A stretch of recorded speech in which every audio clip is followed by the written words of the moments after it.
Doon sa susunod na paragraph, pero walang pangalan kung sino, nandito din pangalan ni Senator Erwin Tulfo na pinapangalan nilang susunod na chairman ng Blue Ribbon Committee kung sila masusunod. Sinong may alam nito? Dito po, si... So, babalikan kita, sir, ha, doon sa details kay Senator Soto. Kay Senator Tulfo. Ano Ako yung po, details? magandang umaga po, Your Yes. Honor. Ako po yung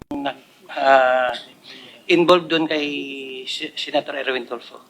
Sir, pangalan tapos pakikwento na lang yung circumstance.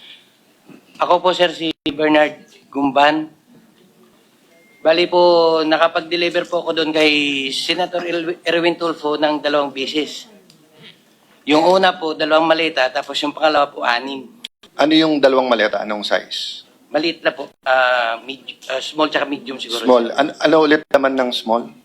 Nasa 20 to 25. Okay, and then medium.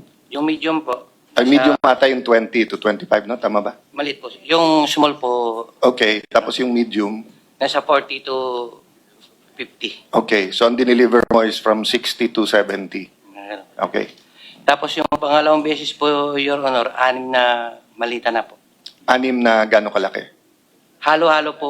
Halo-halo na. Opo, So, Your Honor. even assuming small lot, kung 6 sa 25, at least 150. No, at least.